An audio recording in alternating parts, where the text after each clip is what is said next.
Voilà, bonjour bien-aimés dans le Seigneur. Une fois de plus, je viens vers vous avec un message de la part de l'Éternel. Un message de foi, un message d'espérance, un message fort. J'étais en train de prier et le Seigneur m'a révélé cette partie de la parole afin que je puisse la partager et la porter au milieu de nous et que chacun reçoive sa part. Car telle est la profondeur de la Bible, de la parole de Dieu, des Saintes Écritures. Chaque jour, elle porte une révélation qui est une réponse, une prière à la situation, aux circonstances que nous connaissons. Aujourd'hui, nous allons parler des erreurs que les gens commettent et qu'ils appellent la foi. Ils vantent des choses et des attitudes qui sont loin d'être des témoignages de la foi.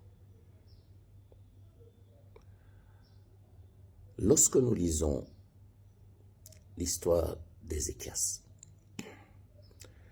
beaucoup de gens le prennent pour modèle de foi.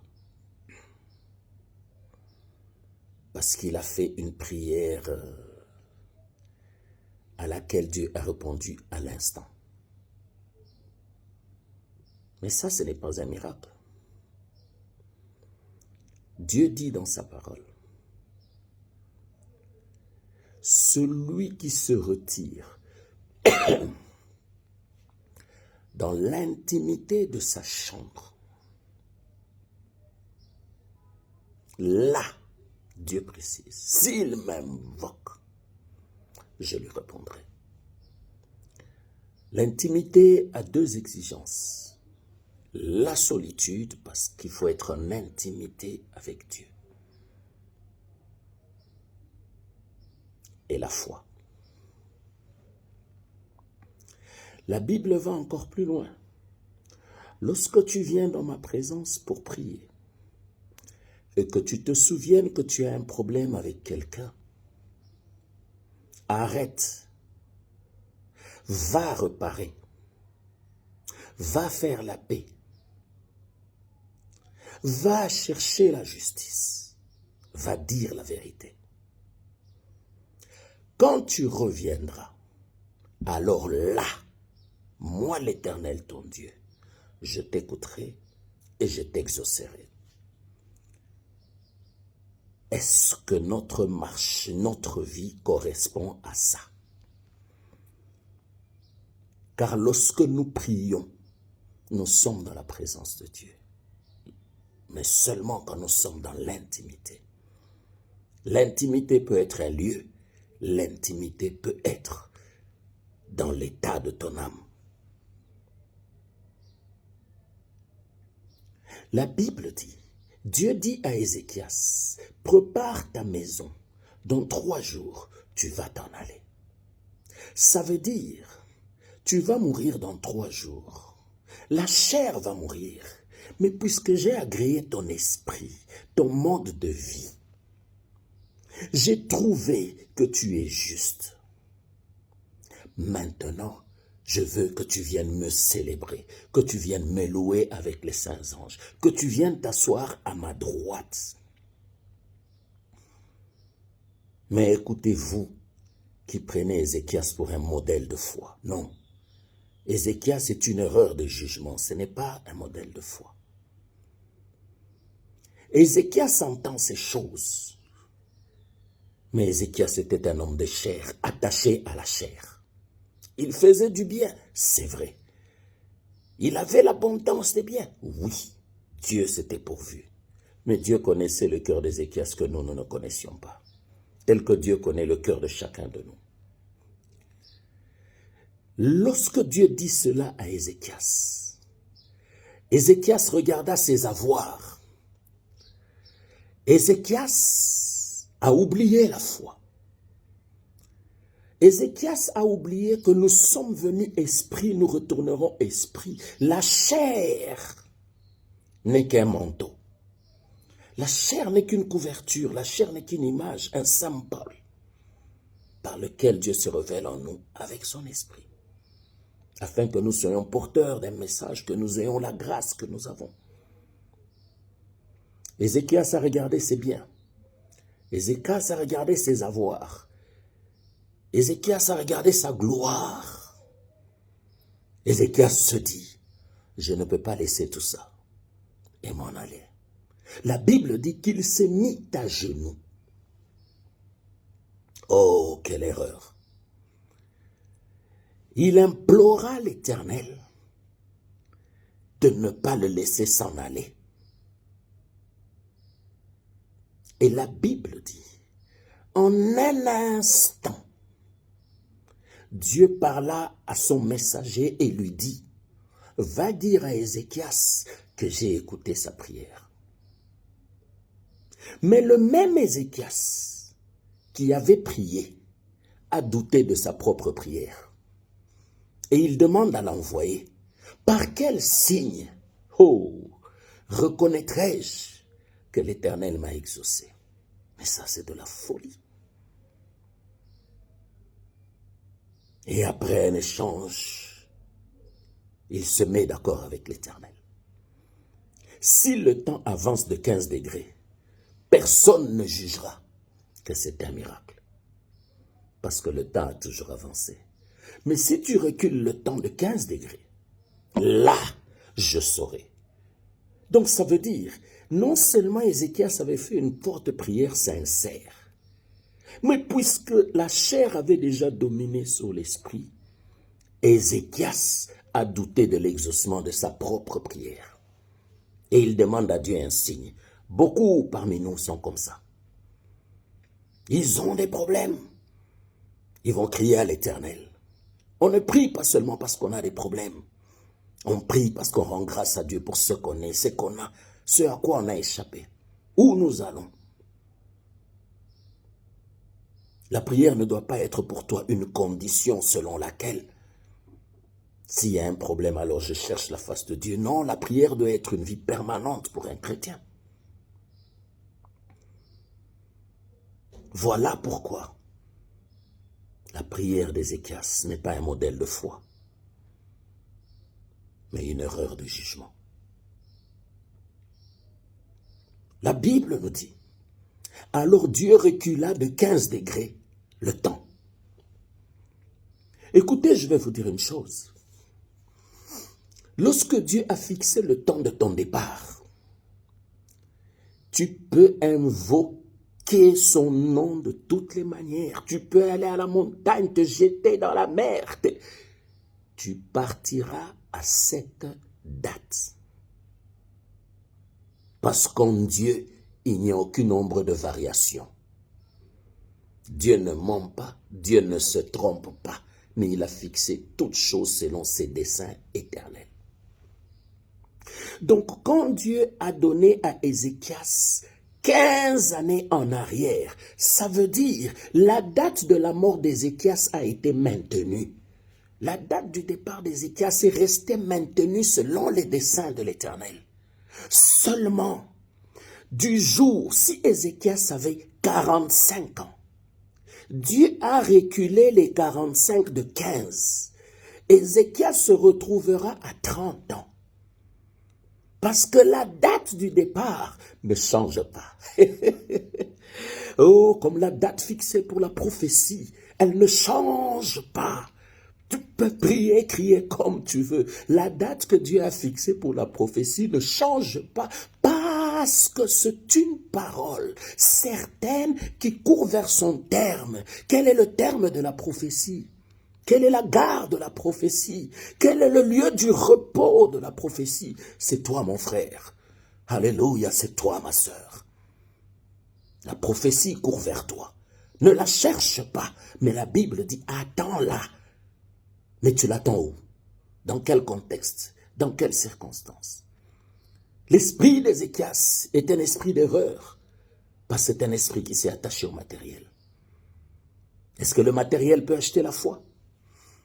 Le matériel peut acheter la grâce? Le matériel peut acheter l'enlèvement? Le matériel peut payer le retour du Christ? Non.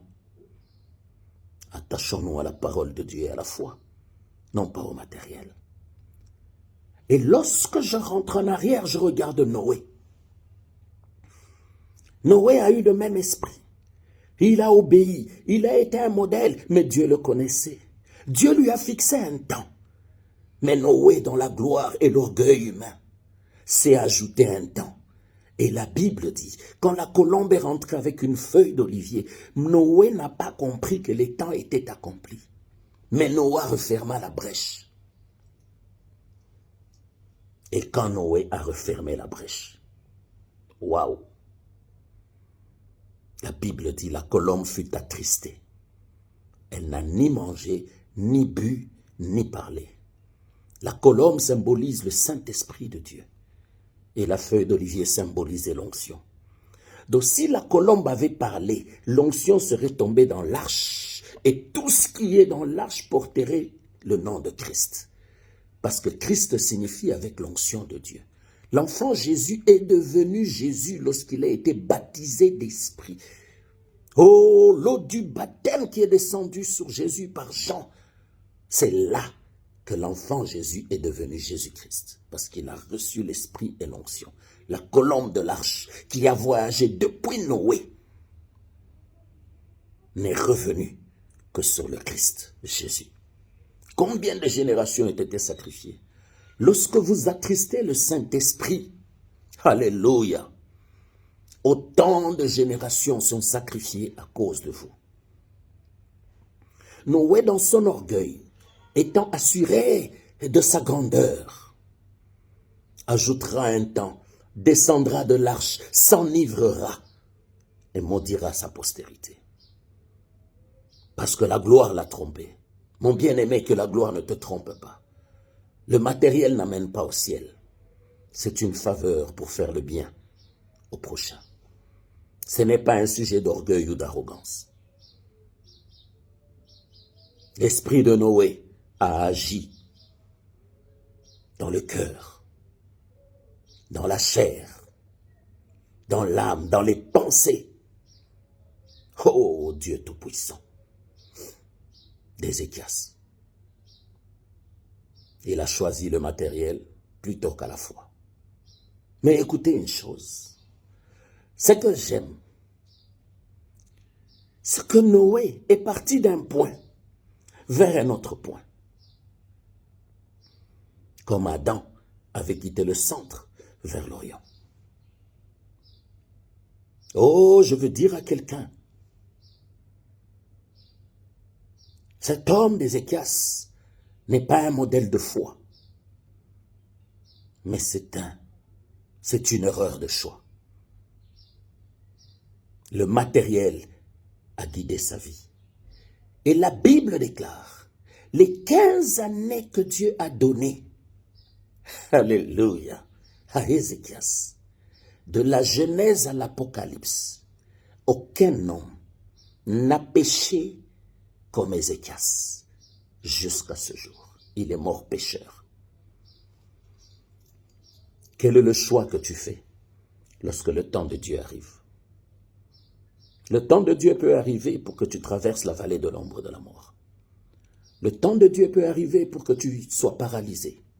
Le temps de Dieu peut arriver pour que tu te mettes au chômage. Le temps de Dieu peut arriver pour diviser. Le temps de Dieu peut arriver pour créer une situation d'apparence qui impacte sur la chair. Est-ce que l'esprit qui est en toi, l'esprit de la Pentecôte, te donnera la force de te relever? Car il est écrit dans les Saintes Écritures, celui qui tombe, si il se relève, celui-là est digne du royaume. Dieu n'a pas dit si on le relève, non. Tu es tombé toi-même. Si tu te relèves, waouh, tu es digne du royaume. Où te trouves-tu? As-tu la capacité de te relever? Cela relève de l'humilité. Cela relève de la vérité. Cela relève de la foi et de la crainte de l'Éternel. Cela relève de la consécration. C'est pour ça que je veux dire à quelqu'un, quand Dieu a fixé un temps, obéis au temps. Le temps peut être un temps de tempête, d'ouragan, de vagues et de flots. Et la sagesse des cocotiers au bord de la mer. Quand l'ouragan s'élève, des immeubles se déplacent, des voitures volent comme du papier. Mais aucun cocotier n'est déplacé, alors que sa racine ne dépasse pas 50 centimètres. Quelle est la sagesse? Le cocotier se penche, il ne résiste pas au vent, mais il se penche dans la direction du vent, afin d'être dépouillé de toute saleté, débarrassé de toute saleté, tamisé de son entourage. Oh, alléluia. À la même vitesse où le vent vient, c'est à la même vitesse qu'il passe. Ça peut durer 9 ans, c'est un temps, il passe. Ça peut durer 20 ans, c'est un temps, il passe. Ça peut durer 30 ans, c'est un temps, il passe. Mais les 3 ans qui te resteront, oh, la gloire du Christ n'a duré que 3 ans. Mais nous en parlons pendant des générations. Est-ce que quelqu'un comprend? Je veux dire à quelqu'un, n'attriste pas le Saint-Esprit, car tu vas sacrifier plusieurs générations. De Noé à Christ, combien de générations? Lorsque Dieu te donne une recommandation, prie pour rendre gloire. Ne prie pas pour que le temps dépende de tes choix. Tu mourras pécheur, tu vas t'égarer davantage. Dieu ne te bénit pas pour que tu t'attaches à ces choses. Dieu te bénit pour que tu fasses le bien, afin que tes œuvres crient à l'Éternel, pour qu'il t'agrée. C'est pourquoi je veux dire à quelqu'un, le modèle de foi c'est Christ. La vérité c'est Jésus. La Pentecôte a fait de nous l'arche de l'alliance. Là où est l'arche, là où est la gloire de Dieu, puisque tu es une arche d'alliance. Obéis à la volonté de Dieu.